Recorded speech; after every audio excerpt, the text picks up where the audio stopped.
ദീപോത്സവത്തിൽ അലിഞ്ഞ് ഒരു വീട്. നമ്മൾ ഈ വീട് വാങ്ങിച്ചതിന് ശേഷം ആദ്യത്തെ ദീപാവലി അല്ലേ?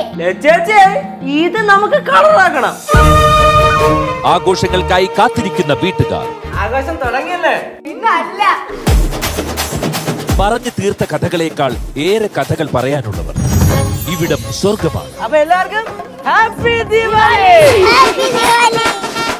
ഉപ്പും മുളകും. ശിവയുടെ ഒരു കുറവ് പാറമട വീട്ടില് ചെറുതായിട്ട് അഫക്റ്റ് ചെയ്യുന്നുണ്ട് എനിക്ക് പ്രൊമോ കണ്ടപ്പോൾ. ബാക്കി ഒഴിച്ചു കഴിഞ്ഞാൽ ബാക്കി എല്ലാവരും ഹാപ്പിയാണ്. നമ്മുടെ ശിവയും കൂടെ ഉണ്ടായിരുന്നെങ്കിൽ കംപ്ലീറ്റ് ആയിട്ട് നമുക്കൊരു ഹാപ്പി ദീപാവലി പോലെ അടിപൊളിയായിട്ടുള്ള ഒരു എപ്പിസോഡ് കിട്ടിയേനെ. ശിവയും കൂടെ ഉണ്ടായിരുന്നത് കംപ്ലീറ്റ് ആയേനെ. പക്ഷെ അല്ലാതെ തന്നെ കുഴപ്പമില്ലാത്ത അവിടെ ഉള്ള ആഘോഷങ്ങളും കാര്യങ്ങളൊക്കെ കേശുവിനെ അറിയാലോ. നമുക്ക് കേശു പരിപാടികളൊക്കെ വന്നു കഴിഞ്ഞാൽ കേശുവിൻ്റെ ഒരു എനർജി കാര്യങ്ങളൊക്കെ വെച്ച് തന്നെ പോകുന്നുണ്ട്. പാറക്കുട്ടിയാണ് പറയുന്നത് ദീപാവലി ആഘോഷം വേണമെന്നൊക്കെ പറഞ്ഞുകൊണ്ട് അവരെന്തായാലും പടക്കവും പൂത്തിരിയും കാര്യങ്ങളൊക്കെ ആയിട്ട് നല്ല രീതിയിലൊരു ആഘോഷം ഉള്ളൊരു എപ്പിസോഡ് തന്നെയാണ് പോകുന്നത്. ദീപാവലി മാത്രം മെയിൻറ്റെയിൻ ചെയ്താണ് പോകുന്നത്. മെർലിൻ്റെ കാര്യങ്ങളും കൂടെയൊക്കെ ഒന്ന് വരുന്ന എപ്പിസോഡുകൾ ഈ അടുത്ത് തന്നെ ഉണ്ടാവും നമുക്ക് പ്രതീക്ഷിക്കാം. കാരണം നമ്മൾ കുറേ ആയി വെയിറ്റ് ചെയ്യുന്നത്. കാരണം മെർലിൻ വീട്ടിൽ പോയതിന് ശേഷം എന്താണ് സംഭവിച്ചതെന്ന് ഇപ്പോഴും നമുക്ക് അറിയില്ല. അതിന് ശേഷം ഇനി കേശുവും മെർലിനും ഒന്നിക്കുമോ അല്ലെങ്കിൽ മെർലിന് വേറൊരു കല്യാണാലോചന ഉണ്ടാവുമോ ഒന്നും നമുക്ക് അറിയില്ല. അപ്പോൾ